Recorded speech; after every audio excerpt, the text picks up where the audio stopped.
what has been the biggest achievements for higher education in 2023? One of the biggest achievements in India for higher education has been the embrace of the technology and how it has accelerated the growth and explosion of innovation in the Indian education sector. And the MBA education is just one manifestation of it. So what do you think what could have been done better?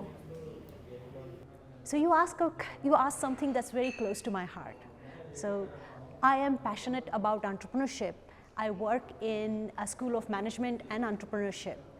And there are many business schools here in India that have entrepreneurship as one of the focus areas. But unfortunately, many students want to get a job rather than thinking about an entrepreneur mindset.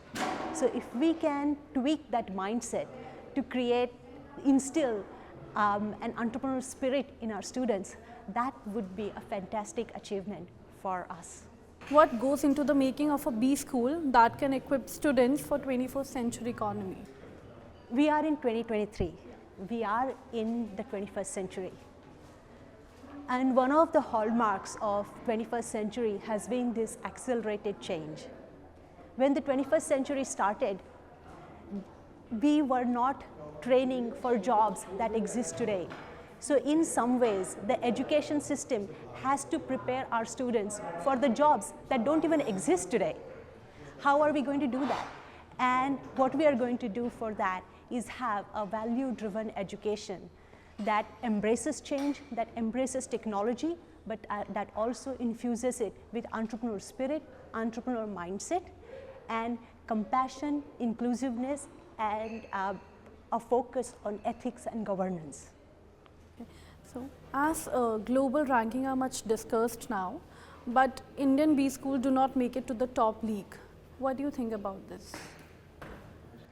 I think some of the challenges around the rankings are structural and some of those are systemic. So traditionally, Indian business schools were teaching schools and research was not valued. And research has a substantial amount of weightage in calculation of these rankings.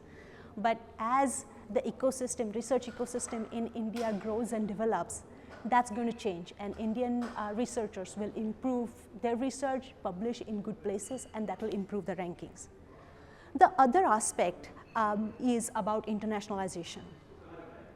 India is a huge country with enormous amount of diversity within itself, and even to keep that diversity, understanding that diversity itself is a task.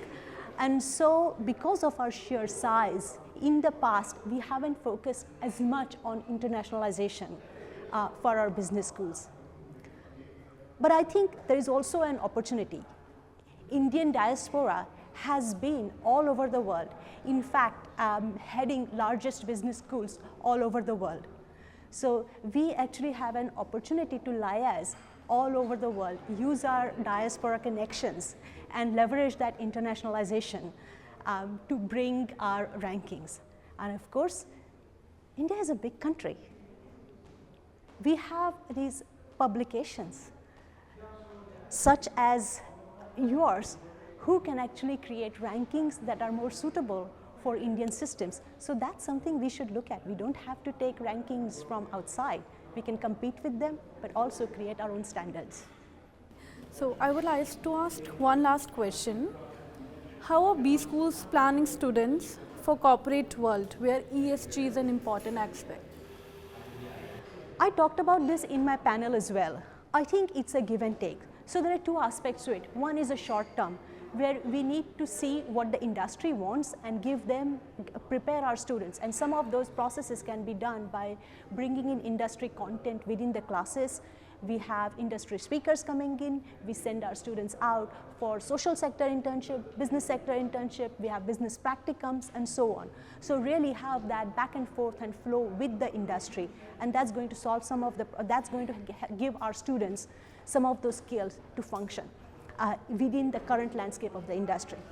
But in the long run, as business schools, we have to infuse this desire for lifelong learning, because the world is going to change, because change is constant. And if they don't keep learning and be prepared for not just one job but a career that's going to go through transition and create jobs that we don't even know will exist.